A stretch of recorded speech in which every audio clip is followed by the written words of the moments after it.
Hello everyone and welcome back to The Damage Board. I'm John Iadarola. We're launching into a Tuesday, a big legal Tuesday. And did you really want to sit through an hour of me trying to make heads or tails of the legal situation facing some of our ruling elites, or at least former elites?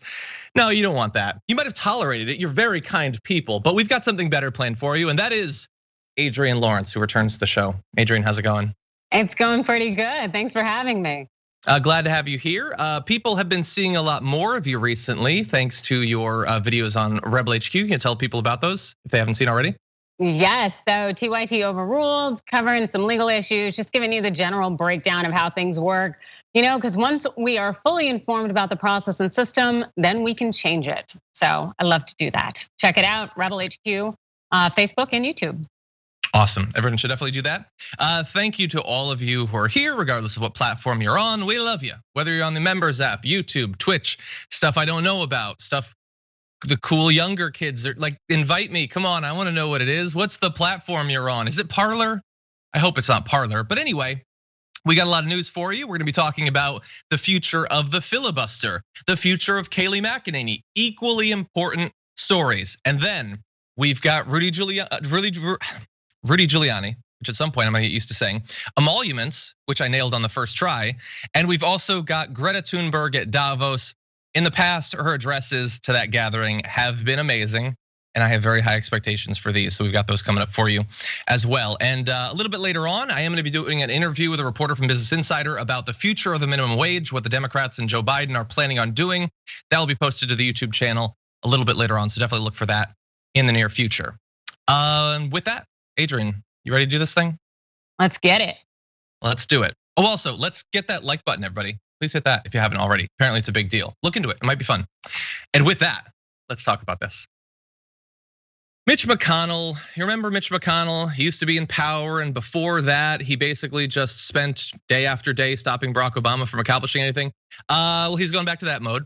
And in the transition to Democratic control of the Senate, he has been effectively blocking everything, the transfer of power in a variety of different organizations inside of the Senate that are supposed to be naturally transferred over to the party that has majority control. He had been stopping that, saying, I will stop obstructing when you promise that you will keep the filibuster around so that I can keep obstructing with the filibuster. It was a great deal that he was laying out.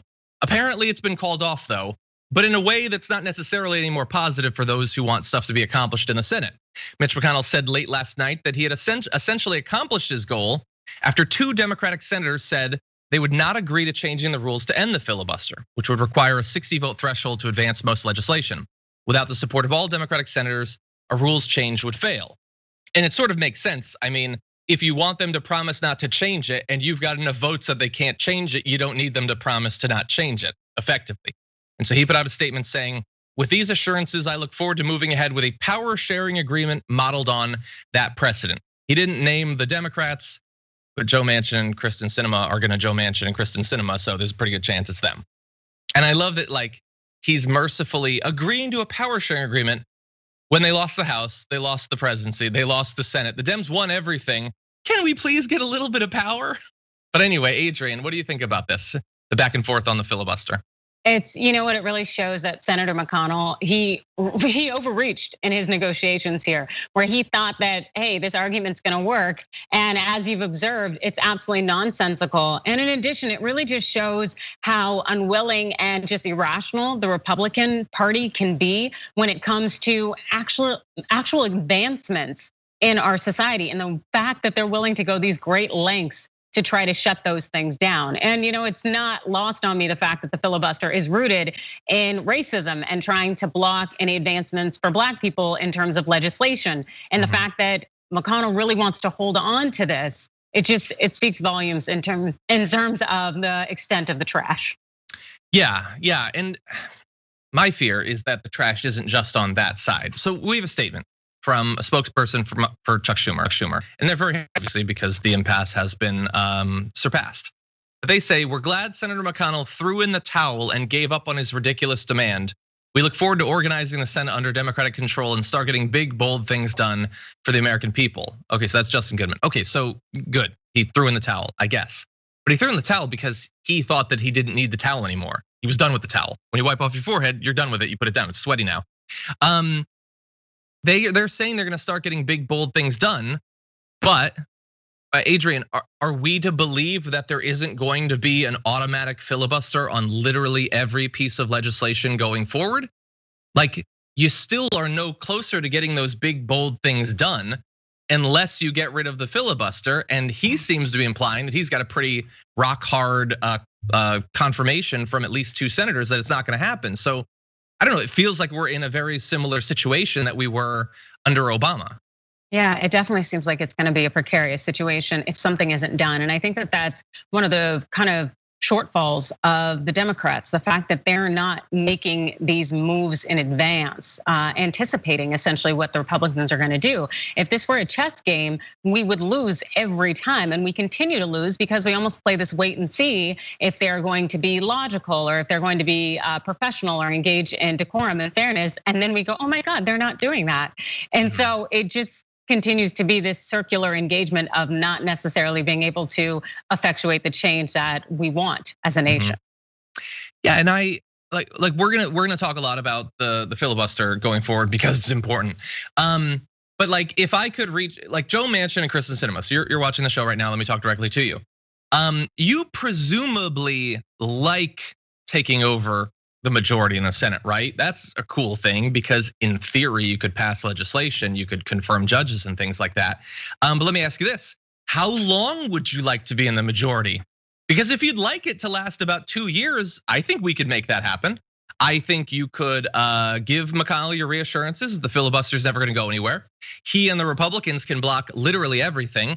None of the crises that America faces can be solved. People can continue to suffer for the next 2 years, and then when the Republicans run on them actually being able to get stuff done, knowing full well cynically that they stopped stuff from getting done, but that's the way politics works, they're gonna kick your butts and they're gonna take back control of the Senate.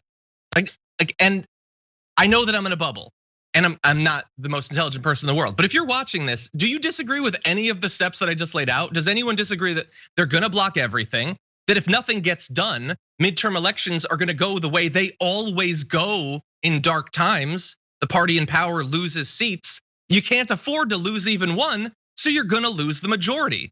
I feel like that's reasonable. And so one would have to wonder if this is a plan that Kristen Sinema and Joe Manchin are signing on to, do they actually have any interest whatsoever in Democrats continuing control of the Senate? Or is that not actually a priority for them? Well, I think what a lot of them are masquerading as Democrats. So I don't think it's necessarily a priority for them because the Democrats staying in control is not what they're necessarily focused on. And I think that that's also one of the shortcomings of the Democratic Party, allowing these people to continue to masquerade and to have this faux persona of we have power and control when no, not really. You have these wavering pieces that you can't guarantee what direction they're gonna go in. And unfortunately, as a result of that, hanging your hat on the thought that we're gonna make some bold, true progressive moves, it's like, really? Because the last time I checked, you were not actually in power, that is something that's more of a facade. Yeah, exactly. And I feel like when we're talking about potential rules changes, reforms to the way the Senate works or other aspects of government, like people will evaluate those with this sort of mythic idea of what American government is and how it's functioned. And they just think, oh, well, the filibuster, it's in the Constitution, it's been around for hundreds of years. None of that is true, of course, but they think that. And they think, well, it's really important to get this done. I mean, after all, didn't you like the filibuster being around when the Democrats were in control? And that's true. And I understand that on a shallow level, that might seem hypocritical. But I would ask you to look into what was being blocked with the filibuster, what the actual position of the majority of Americans were on the things the Democrats were blocking when they were in the minority, and the things that the Republicans will be blocking now that the Democrats have taken control of government. And I know that it's been around a long time. Any sort of big structural change to American government shouldn't be rushed into, surely. But I would argue that getting rid of the filibuster today is hardly rushing things. The filibuster today is not what the filibuster was 50 years ago, and it certainly wasn't what it was 150 years ago, since it didn't even exist then. Like 50 years ago, there was not an assumption that literally everything, including being able to choose the chairman of Senate committees, would be automatically filibustered, that every judge would be automatically filibustered. Now we've moved past that. remember that we've already shown that you can chip away at the filibuster, but that is not what it was. You used to have to actually stand up, occupy the floor, potentially draw public scorn for your position. Now they don't have to do any of that. They can stand against a raise to the minimum wage, COVID aid, Green New Deal, whatever you want, and they don't really have to filibuster it. They just check a box and then they walk away. They go home and they raise more money. Like, getting rid of the filibuster might seem extreme, but I would argue that the current situation is as extreme, but it's extreme in a way that is stopping the government from actually solving any problems. And the people have voted multiple times in every way they can to try to put people into government who will try to finally do something. The Republicans had their chance. They didn't want it because they don't consider those problems to be actual problems for the people they represent, who are the wealthy, who aren't bothered by those problems. So it's complex. We're gonna be talking about it a lot, but I would just argue to keep an open mind if you want anything to happen in the American government over the next 2 years. I don't think you're asking for too much. You're not asking for too much, and it's a poor analogy, but I think it's all rooted in the same thing. The terms or the reality that the filibuster was not part of the original design of the Senate, yet it came in as a result to block any progress for people of color when it comes to legislation. And the fact that it's still around and it is abused and people can just do it so easily, it kind of reminds me of all the other issues involved in our government that arise out of ways to oppress marginalized groups, like the fact that marijuana is still illegal at the federal level, and the fact that hey, it was condemned and determined to be illegal because it was rooted in racism, and all of these things that we say, nope, it's part of American fabric. Oh, it's law, it's this and that. It's like laws are meant to be changed, and they should. They need to evolve with society. So the same thing when it comes to rules and getting rid of arcane practices that are used to hold us back into points in time which we are no longer in existence. Exactly. And by the way, if you're concerned out there that, well, if you get rid of it, then the Republicans won't have to abide by it when they retake control. I got news for you. The Republicans have never been constrained by any rules or norms in getting what they wanted done. They did with the filibuster existing when they had control. The thing they wanted was tax cuts for billionaires. And then they were pretty much done. There's other stuff that hypothetically they might have wanted to get done, but that was their only legislative priority, and they got it done despite the filibuster existing. So that's another fear that I don't really think is warranted. And to Adrienne's point, if Ted Cruz wants to stand up for 60 hours and filibuster the legalization of marijuana by reading Dr. Seuss or whatever, more power to him. He can do that. And the American people can turn against him because there is overwhelming support for legalization. These are the sorts of things that if you want to really filibuster, then really filibuster. And if you don't really want to filibuster, then let's just get rid of it. But anyway, before we move on to questions from the audience, Adrienne, I wanted to ask you just a couple of quick casual questions that I've seen popping up in chat that I don't know anything about, but that you might. So there are some concerns about pardons recently. I've seen questions in our pre-show about two different areas, and I'm just curious, just off the cuff, your thoughts about one, that secret pardons might have been given. There are people who think, well, it's just too suspicious that Trump didn't pardon himself or his family. So could he, in theory, have done a pardon, but it doesn't have to be public? Yes, that is correct. The thing is, okay, so once again, when I say that is correct, I'm referring to something that has no precedent, as in no case law, no courts have interpreted it in terms of the full extent of the presidential pardon. So there is a lot of room there for it to be analyzed or the conclusion to be different. But under what we do have in terms of conversations or history in terms of the pardon, we do see that there's the possibility that secret pardons could have been given, and that all they have to do is bring it up when it comes to being prosecuted and say, hey, I have this piece of paper and it actually says, and it's signed by the president, that I shouldn't be charged for these crimes. And then, of course, the courts then could decide whether that's legit or not. But as of right now, yeah, that easily could have happened. So you're saying we won't know for sure until they try to get them on some of these things? Correct. Interesting. Okay, well, any lawyers watching this, feel free to try to sue the president. I'm down for that. The other question is, and this was apparently raised by the YouTube channel Legal Eagle, that some of the pardons, including Steve Bannon, might not stick. That there might be something about those pardons that still allow Steve Bannon to be pursued on some of these charges. Have you heard anything about this? That some of the pardons might not have either been written in a certain way, or that there might be some loopholes that allow those people to still be charged? Okay, so once again, there is no precedent for it, but I have read analysis out there that would suggest that pardons can be, whether they're revoked or they can in some way be undermined by virtue of how they were given. For example, if they were given as part of a bribe, a quid pro quo, that it would impact the enforceability of the pardon. But then again, we'd have to have a court say that, because as of right now, what we do have on the books is a court saying that the pardon power is vast and the constitutional limitations are the only terms in which they are limited.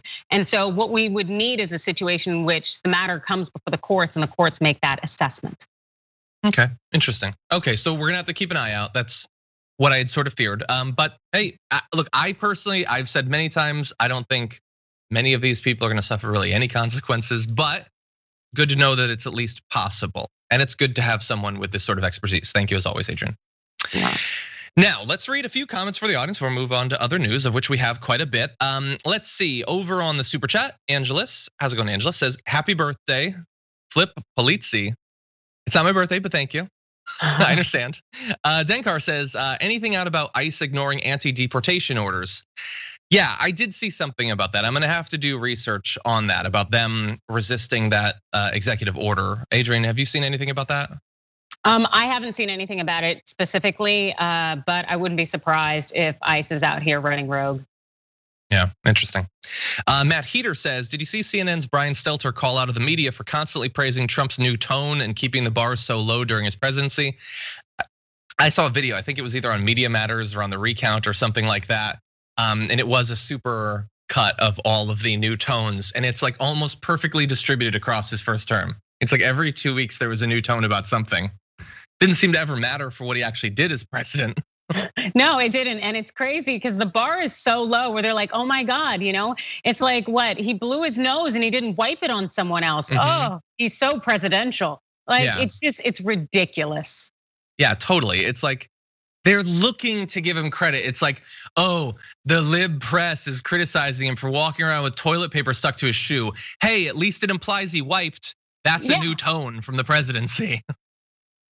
Anyway, I'll leave you with that image. Misty Bauer says, make filibustering go back to the way it was, where you had to stand and not stop talking for up to 24 hours and no one could leave while you did it.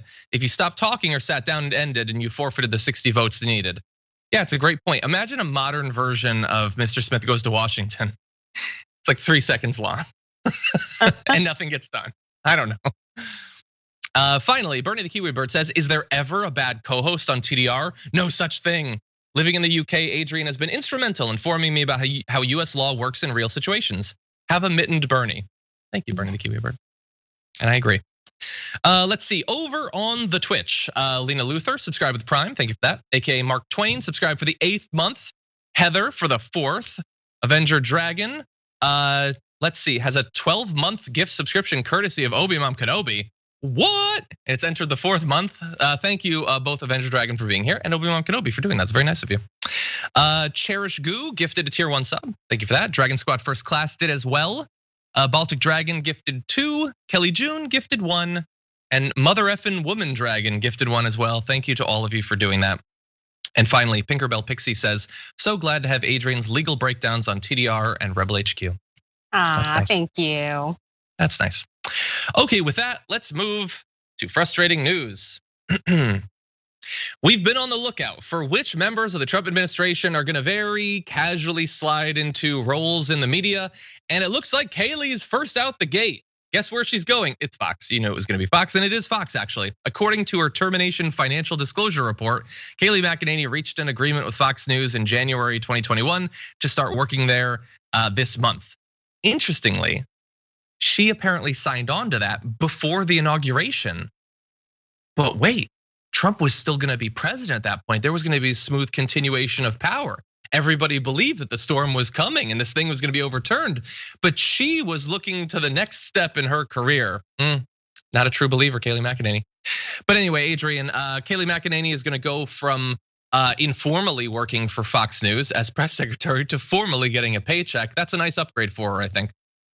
I think it's a great upgrade indeed. And it's interesting because as I just saw this tweet come across, that according to Yashar, And a Fox News spokesperson had told him that Kayleigh McEnany is not currently an employee. A source familiar with the matter told us we are open to hiring her in the future, given we do not condone cancel culture. So if anything, it makes me think that maybe they already have an agreement in terms that they just haven't signed the contract, so it's not gonna be totally illegitimate, but that maybe she's taking her, I'm gonna take a month off, and then all of a sudden she'll have a desk at Fox News. I would not doubt it. Yeah, look, they can put out a statement, sure, and then we, as reasonable people, can evaluate. How much faith do we put in the words of, on the one side, Fox News, on the other side, a professional liar? Wait, but aren't they the same? That's the same. Yeah, I'm confused. Professional liars versus a professional liar with highlights. Exactly, and they're good highlights, admittedly. Here's the interesting thing, and this is, by the way, not going to stop them in any way from getting her a job or whatever. But just going back to the week after the election. Take a look at this interesting little interaction between Kayleigh McEnany and Fox News. We want every legal vote to be counted, and we want every illegal vote. Whoa. I just think we have to be very clear. She's charging the other side is welcoming fraud and welcoming illegal voting. Unless she has more details to back that up, I can't in good countenance continue showing you this. I want to make sure that maybe they do have something to back that up. But that's an explosive charge to make. That the other side is effectively rigging and. Yeah, it's an explosive charge. It's a charge Fox News thinks they desperately need to get back viewers from OAN and Newsmax. So they go from cutting her off because she's lying too badly to, and look, they're saying not giving her a job. I'm gonna say, shut up, I don't care. They're definitely giving her a job. She's definitely gonna be there. And not just her, but others as well. Stephen Miller will be a consultant or whatever. They go from cutting her off to she's going to be like commenting, maybe doing a Sunday show or something? Like, do we think that that's not possible? Oh, I think it's completely and totally possible. And you're absolutely right in terms of the fact that we have these news outlets that are, let's see, less than reputable. And they want to take advantage of the fact that Trump created a cult out there. And that cult is gonna need to continually be fed. And they are going to give their eyes, their time, their viewership to outlets that will continue to feed into the lies that they've been told. And thus Fox News will look for every opportunity to cater to that. And thus using their money to secure all sorts of Trump cronies and supporters and propaganda machinists. Like that's exactly what they're gonna do. So it's gonna be a source and they're gonna continue to go there. And by the way, it ain't even that big of a difference from her normal schedule. While she was working in the Trump administration, she regularly appeared on Fox, obviously, but she appeared more than 20 times after the November election. Like that's every couple of days she was already appearing. I guess she was laying the groundwork. She was interning effectively, and then she parlayed that into a job once she was ready to move on. And they won't bow to cancel culture. One of my biggest frustrations with humanity, I guess, is that words can't exist. Like you have a word that means something, and then people get it, and people are awful, and you can't trust them. So they take the word and they make it to mean whatever they want. I saw that Fox News had a discussion this morning about how people were trying to cancel Andrew Jackson. He's been dead for like a century and a half. Yeah, isn't he like on the $20 bill or something? Yeah. Like, well, I'm sure that's what it was about. Probably it was replacing him on the $20 bill. It's canceling someone who's dead, and by the way, totally deserves it. If I could dig up his body and kick it around a little bit, few humans have done more work to earn it than him. But that isn't what cancel culture is, except that now it is. It is whatever Fox wants it to be. Any sort of criticism, anything is cancel. Matt Gaetz said that impeachment is the zenith of cancel culture. Oh my God, accountability, any kind of consequences or cancel culture for the privileged. Get the hell out of here. Nobody has time for these lies. Just take your L and go.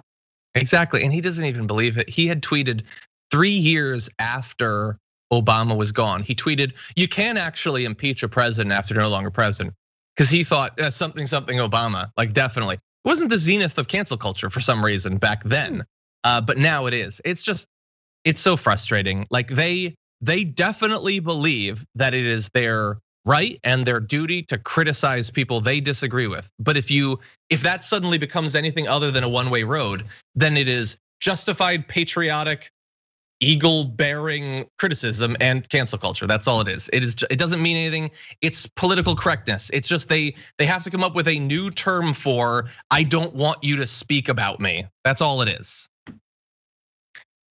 Anyway, let's move on to a little bit more legal stuff and see what we can learn about the future legal threats to the president.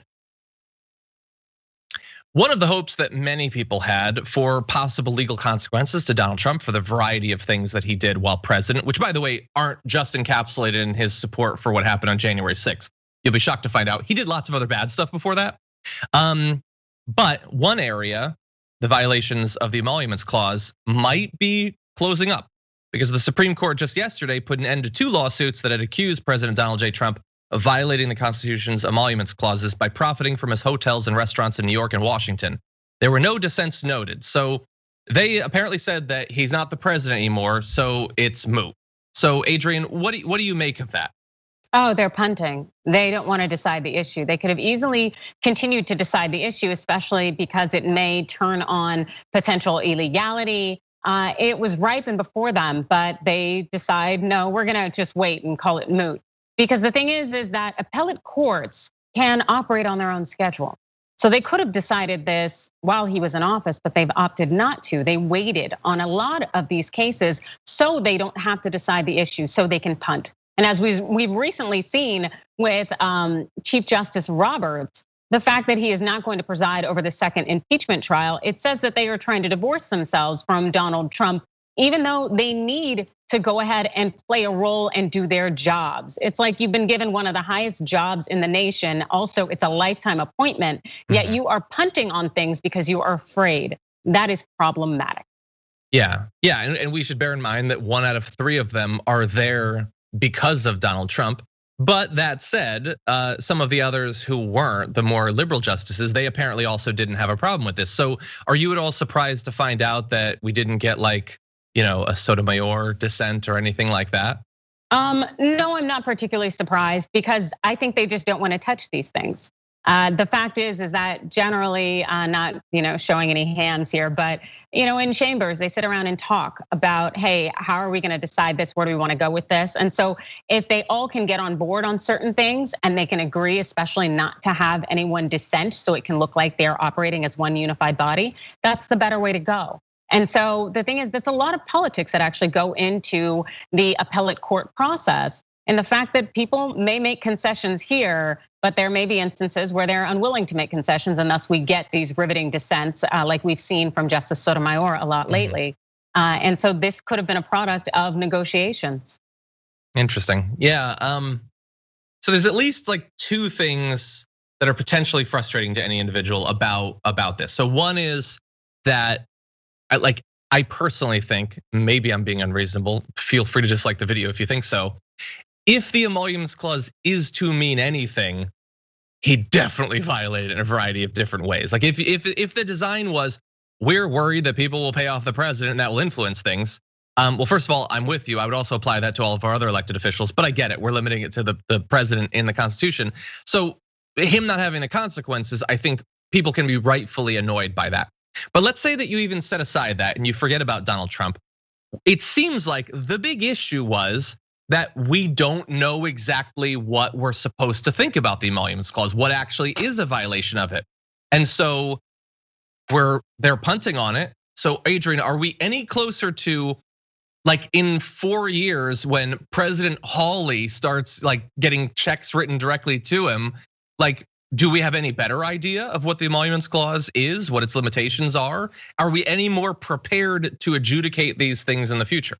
Nope, and that's part of the problem. And not having that precedent out there, we're not gonna really have a track record, have a model to understand the extent of these clauses that are constitutional, some are statutory. But when the court punts, we all end up losing. I get that there are instances in which issues are moot without question, but then there are issues that can also be reoccurring. We saw that in Roe v. Wade and the fact that, hey, you can get pregnant again. So just because maybe she's not pregnant right now doesn't mean that this issue won't come up again. And so the fact that we need to have these decisions, these interpretations out there to guide us. Those are things a court is supposed to do. And so in instances where they punt, where they could legitimately decide the matter, it really deprives us all. Plus also something we should remember about this case is that, Maryland, DC, and several of the restaurants had filed this lawsuit. And what they were looking for were documents. They were trying to get access to information that was being essentially withheld from them so that they could make an assessment of whether Trump is violating the clause here.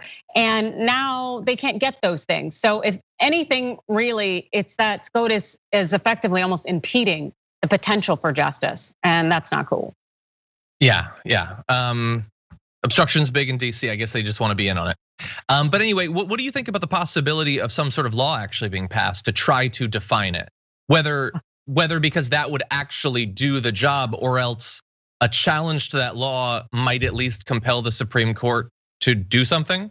Yes, it would be great if there was a law passed for the emoluments clause, as well as a lot of the clauses, including the constitutional pardon power, things that would define them clearly a lot more, the extent of them.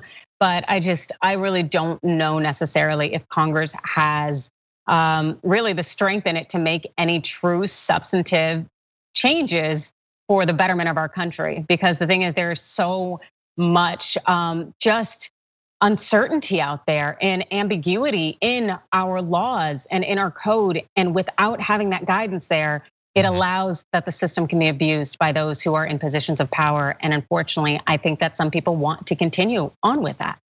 Yeah. We should just strip it out of the Constitution. If it's not gonna mean anything and we're not gonna define it, let's stop pretending it's there. It's like it would be reassuring to have a security system on your house, but if you open it up, it's full of Play-Doh. Maybe it's best to not have the case there in the first place. I know, very frustrating. Okay, we're gonna read a few comments from the audience before I move on to Rudy Giuliani's legal trubs. Let's see, Terry Kennedy Laris says, since you love dogs and want to control people, buy the book Don't Shoot the Dog by Karen Pryor. This is the Bible for many dog trainers.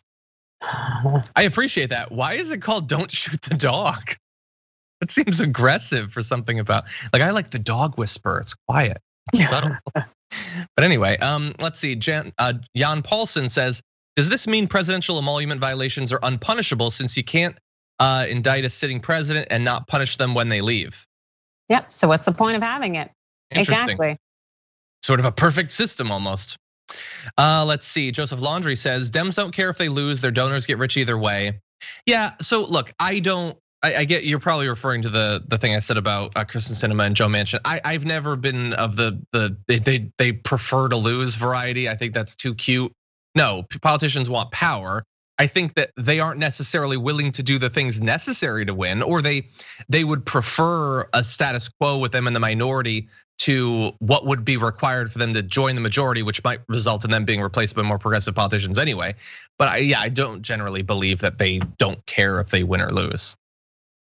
In any event, let's see.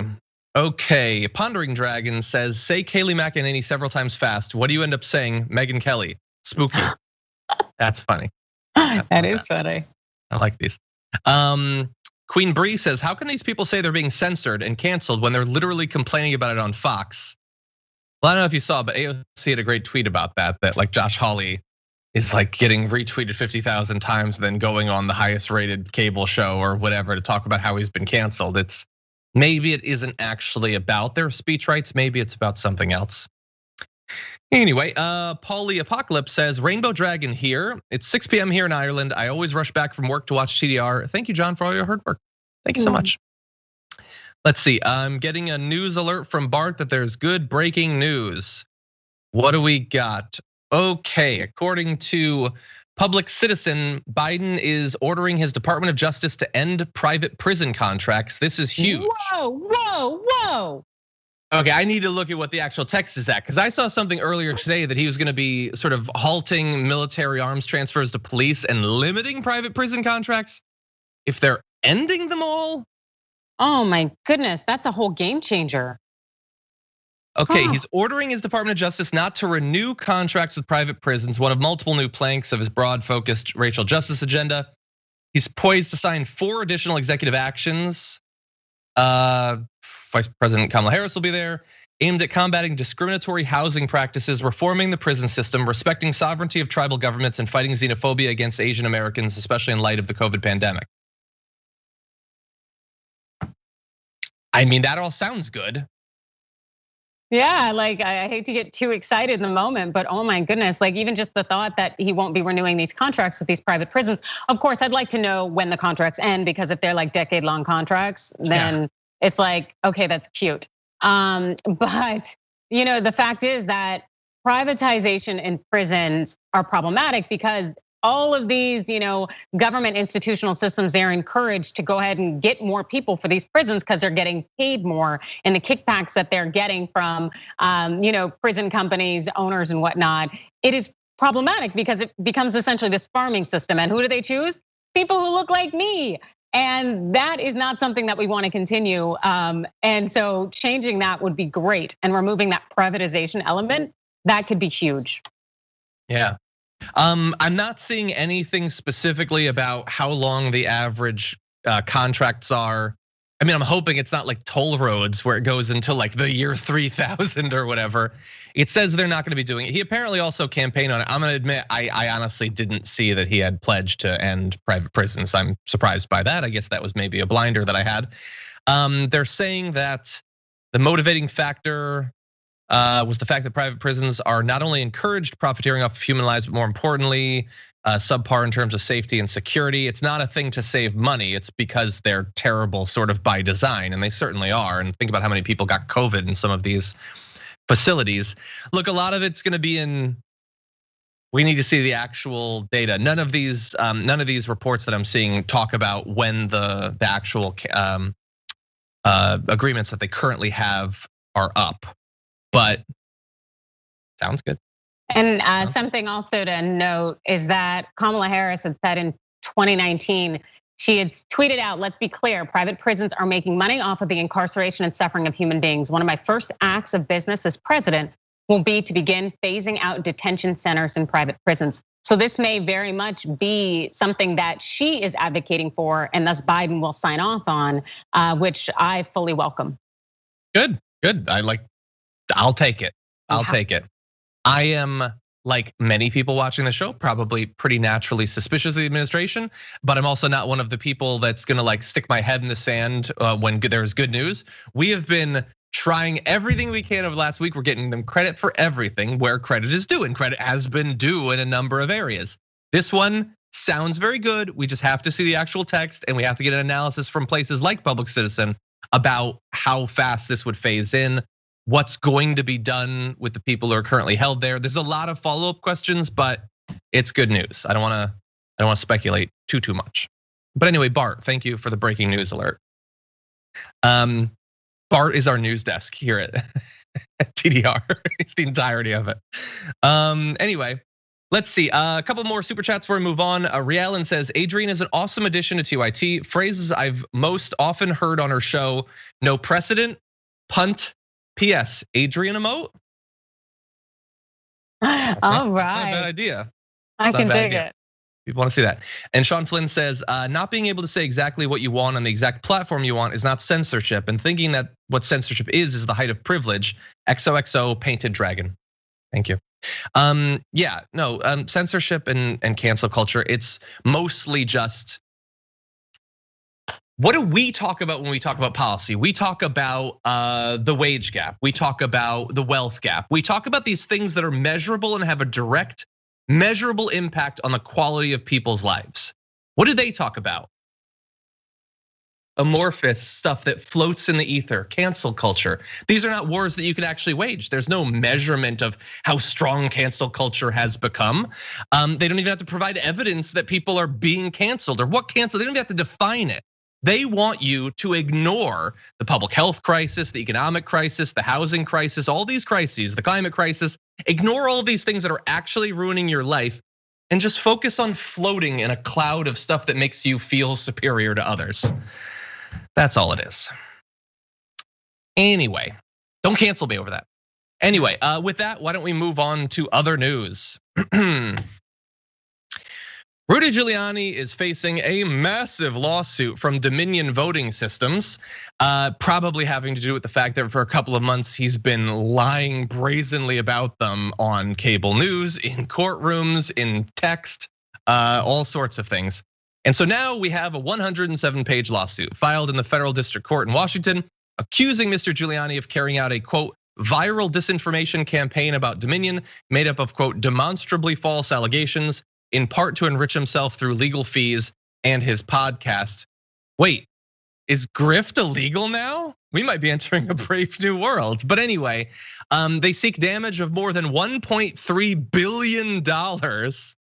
And they've based this lawsuit apparently on 50 different statements that Mr. Giuliani made at legislative hearings, on Twitter, on his podcast, in hardware stores, in massage parlors, and in conservative news media. I might have added a few, you figure out which.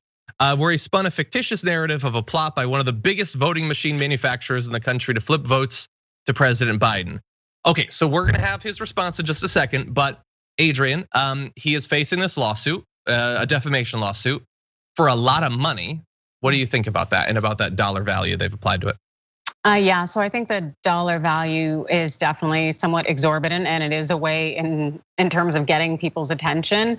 But I can definitely see the value in this case. It's a 107-page lawsuit that details how Giuliani was essentially advocating and pushing these lies that they believe will and has hurt their business.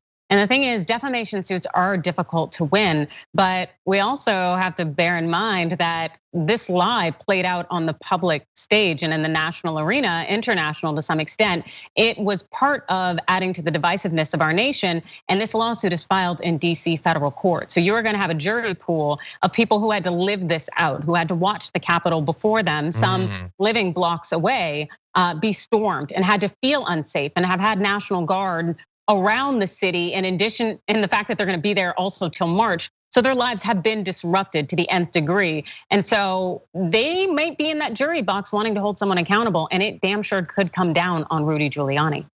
And I'm assuming, like when they ask for like 1.3 billion, that's designed so that in the end they get 1,000th of that or something like that. Usually, right? It ends up being a small fraction of that total amount, if it's successful even.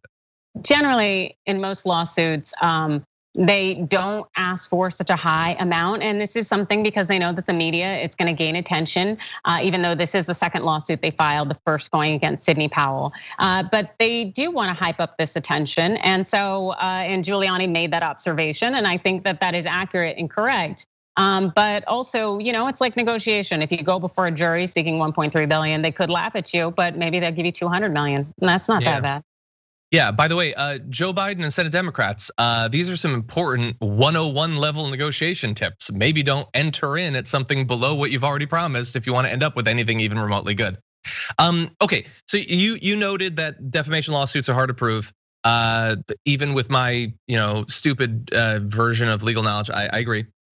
It seems like in this case though, he's made a lot of statements. He's made them very publicly. He has entered into like legal challenges to the election based on these statements. They have become incredibly popular. Like lots of right wingers now believe these things, although I don't know that you could trace that directly back to him because he was hardly the only one. And they're suing Sidney Powell and some others as well. Does this seem like there might be some elements to this that might be a little bit easier to prove than your average defamation lawsuit? Oh, absolutely. The fact that he did do it on a public stage, the fact that we did see it play out and it did impact our society and people seeing the riot and storming of the US Capitol and having that really that experience resonate with them. Again, they're going to want to hold someone accountable. Also, the fact is that Giuliani is an attorney and he was once a very accomplished one, so he knows better. Yet he was promulgating this lie. And so again, someone will want to hold him accountable or hold someone accountable. And Giuliani could just be it, because again, if Trump won't be held accountable for his actions, there may be a jury pool of people who say, hey, you need to be held accountable. Also, the fact is that Giuliani ignored cease and desist letters and requests for retraction. So he had plenty of opportunities to act right, get right, and do right. And now he is going to be held accountable in a situation of even if he ends up paying a lot of legal fees, he's going to sit, he's gonna have to sit with this one. And he didn't get a pardon from the president. Oh, the most loyal man in the world didn't get a pardon. Let's talk briefly about some of what Giuliani alleged about Dominion that resulted in this $1.3 billion lawsuit. So again, bear in mind, he is not the only person that made these claims. He's also not the only person that is facing a lawsuit, but he was one of the president's allies that contended that the voting machine company, which was also used in states during Mr. Trump's victory in the 2016 election, fact that they conveniently forget, has been tested by government agencies and was used in states Mr. Trump carried in 2020, was somehow involved in a rigged election, partly as a result of ties to a long deceased Venezuelan dictator. So this is where it gets fun. The suit says Dominion was not founded in Venezuela to fix elections for Hugo Chavez. It was founded, they need to say that. It was founded in 2002 in John Poulos' basement in Toronto to help blind people vote on paper ballots. So they go on to say, not only have these lies damaged the good name of my company, this is Mr. Poulos, but they also undermine trust in American democratic institutions, drowning out the remarkable work of elections officials and workers who ensured a transparent and secure election. The thousands of hand recounts and audits that proved machines counted accurately continue to be overshadowed by disinformation. There are so many things in that I am going to assume you could find out the truth about with 35 seconds on Google about when it was created, why it was created, as well as where it had been used. It had been used in 2016 when he won. It was used in states that he won in 2020, but none of that is convenient if you are desperately trying to overturn an election. So they cast that aside. But making such insane statements that it was created at the behest of some dictator who's been dead for a long time, I don't know. Does that make it easier to prove that the statements are so specific and repetitive and extreme, or does the severity of this statement not matter? I actually don't know much about this area. Oh, definitely. So when it comes to defamation, it can't be something that is just hyperbole or in any way fluid and non-concrete. It must be a fact. And Giuliani was stating these things as though they were fact. And so that goes really well for Dominion in showing that clearly this man was not pretending, he was not out here using hyperbole or suggesting in any way that he's just, hey, I'm speaking off the cuff, it's just opinion. No, he was speaking as it was fact. And also he was doing it in his official capacity as a representative of the Trump campaign or just Trump's lawyer or whatnot. So he does come from a position of authority, and he was using his voice on these widespread platforms. He knew better, like you've noted, the fact that you can Google this information and find this out, but he did not heed any of that. And also too, where was the basis for these conclusions that he were presenting as fact? And so he's gonna have the opportunity to show that. Exactly, and so I wouldn't be surprised if these individuals end up in a situation where Giuliani claims to have some kind of mental health issue, something to kind of evade the fact that he was just coming up with these statements that really have no basis in any way, because it is wild. Wait, what if the Four Seasons Total Landscaping was the beginning of crafting a legal defense? Did you see the crazy stuff I got up to? Did you watch Borat 2? I'm gonna, and the thing is when it comes to like a civil suit, if he does end up saying, hey, I have these mental health issues, dementia, or whatever, that can go into maybe the level of the jury verdict in terms of how much money. Maybe they feel a little bit bad for him, so they only give Dominion 2 million instead of 200 million. These things can play a role, but Giuliani, he's a known huckster. So hopefully they don't believe anything he has to say.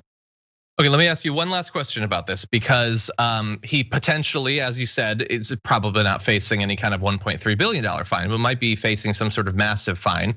And he wasn't pardoned by the president, but he was doing it at the behest of the president.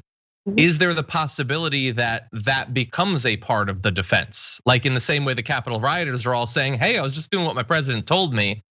I know he's really loyal and all that, but is there a chance that, is that some sort of defense in a defamation lawsuit that you were doing it for your legal client?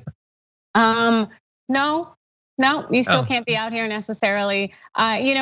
it gets a little bit dicey when it comes into the legal representation arena, because there are lawyers who are out here who say we look forward to proving this and that, but also they're very skilled with their words so that they don't end up engaging in defamatory behavior. And Giuliani did not do that, that he was continually pushing this message that was the big lie, as Dominion calls it. And something that I could easily see Giuliani pushing is the fact that Fox News, I believe there was a judge out there that says nobody takes it seriously in terms of Tucker Carlson and what he has to say. And so Giuliani is probably gonna say the same thing in terms of going like, oh, I was just kidding. There was nothing to it. I wasn't speaking in terms of facts, that it was just things I was making up. I was just sharing my opinion or thoughts. And people should have understood that because it was so extreme. And so I can very much see him making that argument as well. Okay, well, we might get a chance to see. That might end up being entertaining. With that, why don't we move into our last story, which I think starts with this video. We understand that the world is complex and that change doesn't happen overnight. But you've now had more than 3 decades of blah, blah, blah. How many more do you need? I'm gonna guess like 50 years or so is how much they'd probably like. But anyway, that's Greta Thunberg. And that is her address to the now digital version of the Davos agenda. She delivered this speech, as she has for a few years. This is the first virtual annual meeting of the World Economic Forum. And her addresses there have been, I think, a great opportunity for people who don't necessarily always tune into these international meetings that bear on climate change and the reactions of different states to it, to once again recommit to care about this and to expect more. That is there's lots of environmental activists, there's lots of ones who do amazing work. One of the things that she does very well is she has never allowed herself to be co-opted by any of these governments, nor easily bought off or artificially impressed by the promises that they've made about supposed deadlines and supposed carbon capture and all that stuff. So I wanna give you a little bit of her address. The full speech, which is about 5.5 minutes long, is available. You can easily find it online. But here are a few of the parts that I thought was important for our audience to see. My name is Greta Thunberg, and I'm not here to make deals. You see, I don't belong to any financial interest or political party, so I can't bargain or negotiate. I'm only here to once again remind you of the emergency we are in. The crisis that you and your predecessors have created and inflicted upon us. The crisis that you continue to ignore. Today, we hear nations and leaders all over the world speak of an existential climate emergency. And yet, instead of taking the immediate action you would in any emergency, they set up vague, hypothetical, distant targets way into the future. Targets based on loopholes and incomplete numbers. Targets like net zero emissions 2050. Targets that equal surrender. It's like waking up in the middle of the night, seeing your house on fire, and then deciding to wait 10, 20, or 30 years before you call the fire department, while labeling those trying to wake people up alarmists. Okay, so I certainly have thoughts, but Adrienne, I want to give you a chance to comment. Oh, well, just like the intensity. Oh, good God, it felt like it was Liam Neeson in Taken. She was just throwing it down. And the thing is, she speaks facts and she's absolutely right. I just hope that people actually listen and do something about it, because it is problematic that we have capitalism in control of essentially watching our world be torn apart by our desire to have more. Mm-hmm. Yeah, and I love it. Everyone should definitely watch the full video. I'm gonna read one little quote in a sec, but the thing is, she's been doing now for years, and I'm glad that she's there, that she's doing this. She's gonna be consistent on this probably for the rest of our lives. So she's doing what she can. What we have to do is replace all of those leaders, because the thing is, she's going to address leaders from around the world at the WEF, and what they're gonna do is continue to try to buy time. Whether because they're like 100% corrupt, and receive money from the fossil fuel industries, or they just believe, well, we can't do anything crazy, like these things take time, like that sort of complacency that while you pretend to acknowledge the emergency, but you act as if it's clearly not an emergency for you, and you pretend to care about what happens to your kids and grandkids, but obviously based on your actions, you don't give a damn what happens to them, they're gonna continue to do that. And so we can try to put pressure on them, and we should. Maybe we can get something out of that, but we also need to start replacing them. And we're gonna turn in a little bit to America, but this isn't just an American problem. We also need better leadership in the UK and Germany and China and Russia and all over the world to get this done. And so what I am hoping is that while we in America can be inspired by her, I really do hope that not only Greta, but also figures like her, operating in all parts of the world are successful in getting people to make this not just a consideration when they choose what leaders to support, which that was a big war, even to have it be a thing that's on people's minds, but for it to be the driving force in supporting one candidate over another, people who are actually going to prioritize this sort of thing. I'm sorry, I didn't realize you were asking that question. I completely. Oh, no, I'm not asking. I just wanted to give you an opportunity. I was all with you. I was like, what's he need from me? But yeah, absolutely. It's completely and totally something that needs to be done, and we need action to be taken. All I can do is hope people listen. Let me leave people with one last comment that sort of loops back to the beginning of that video that we saw. She says, and again, I'm not telling you what to do. After all, safeguarding the future living conditions and preserving life on Earth as we know it is voluntary. The choice is yours to make. But I can assure you this, you can't negotiate with physics, and your children and grandchildren will hold you accountable for the choices that you make. How's that for a deal? That's a good close. Okay, so we're gonna see what happens. Maybe new promises will be made. Hey, we're back in the Paris Climate Accords, which is good. And it would be great if it was nearly enough to actually deal with the problem, but it's a start, it's a start. Now, what is Biden going to do when it comes to climate change? Well, he is giving us signals that he prioritizes it. He has brought people into his administration that have, backgrounds in climate science or in dealing with it. Some of his initial day one executive orders have been pretty positive, shutting down the Keystone XL pipeline. He apparently is going to be protecting Anwar and a number of other things. But there is more that can be done. And actually one possibility that we had talked about close to 2 years ago as something that a future Democratic president could do was brought up in a recent interview by Rachel Maddow of Chuck Schumer. Here's what he had to say. Describe to me new Senate Majority Leader Chuck Schumer's main legislative priorities. Obviously, we have some things that are not legislative technically, the impeachment of the president, the new president's cabinet. Can I say one other thing on climate? Please. I think it might be a good idea for President Biden to call a climate emergency. Why? Because then it relates to what you're saying.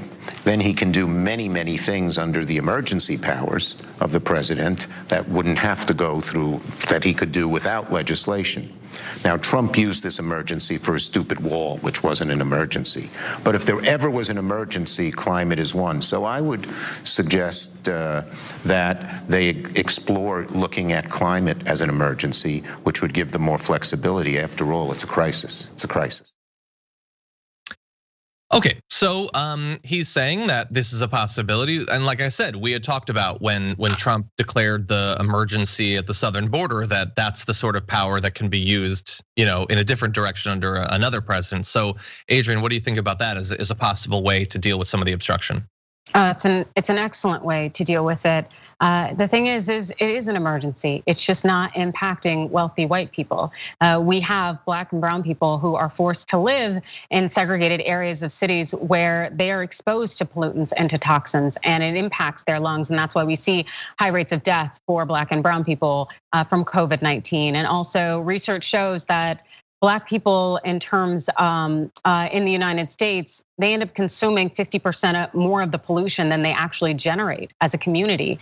And so there are people out there already suffering and experiencing it. And just because they're not wealthy or white doesn't mean that it's not a problem. We are all part of the United States and our voices should be heard, and we should also be protected under the law and have our leaders take these steps necessary to end these things that are going on that are eventually going to hold us all back and hurt us all. Yeah, and I think, look, it certainly is an actual emergency. If it makes it a little bit easier for Biden to do something about it, then great. But I would also say, as someone who's naturally suspicious of Democratic leadership, Chuck Schumer, it's a little bit convenient of you that you think the path to dealing with the climate is Biden should do something. Well, sure, he should. But you have to do stuff too, because you just became Senate Majority Leader again, and we sort of have expectations of you as a leader. Because it is easier for you to tell Biden to declare a climate emergency than for you to get rid of the filibuster so you can pass the Green New Deal, and to actually support the Green New Deal, or to whip the votes necessary to either do the destruction of the filibuster or passing the Green New Deal. Like all of that stuff that Biden can do, whether it's in the form of executive orders or declaring an emergency or whatever, is good.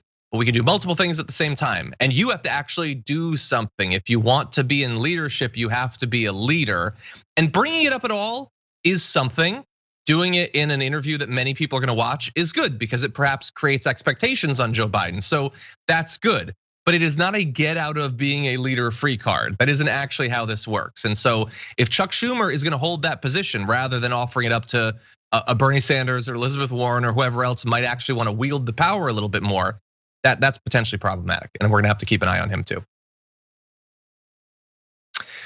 In any event, it looks like we've hit the end of the hour. And Adrienne, I wanna thank you as always for joining us in this hour, especially for this episode. I'm happy to have you on for any day, but in this particular one, I don't know exactly what it would have been like without you. So thank you for being here. Thanks for having me. And where can people watch more of your content? So you can find me on Twitter at Adrienne Law, Instagram at Adrienne Lawrence, and on the Rebel HQ channels on Facebook and YouTube. Awesome. Adrienne, as always, thank you so much. Thank you. And let me read just a few more comments before we end things. I did also want to say, because I forgot a while ago, remember when we were talking about that filibuster? I think we had a petition, don't we, Sophie? I forgot when I was supposed to pitch to it, but it's still important, so you should support it.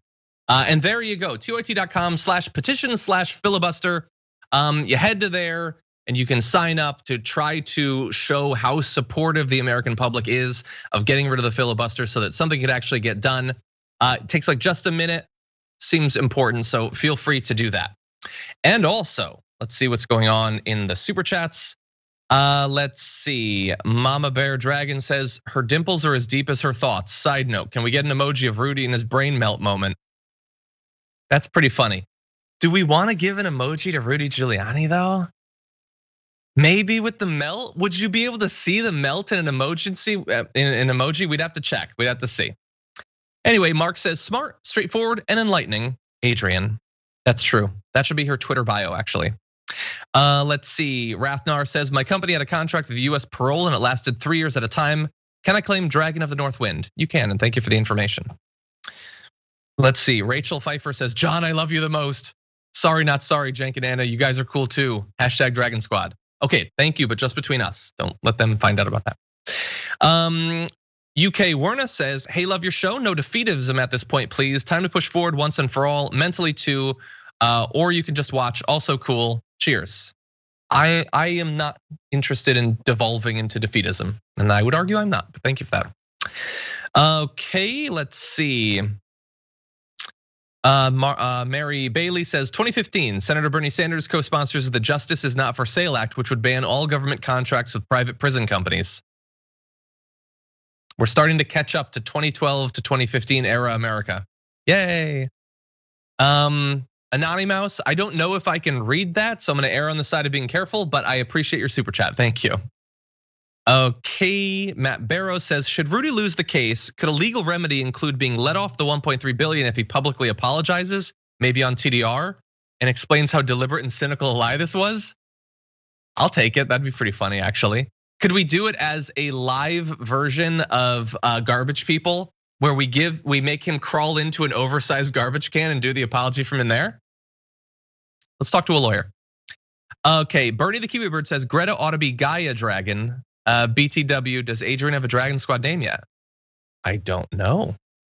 Maybe Legal Eagle needs a little bit of competition from Legal Dragon. We're gonna have to see.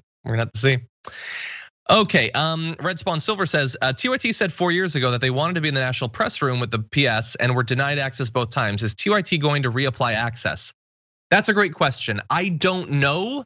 because I don't know what our DC, like who we have in DC right now. But maybe, I can see that Sophie's saying something, but I can't hear her, so I don't know. But it's something that we will look into. And Daniel says, Greta deserves an emoji as well.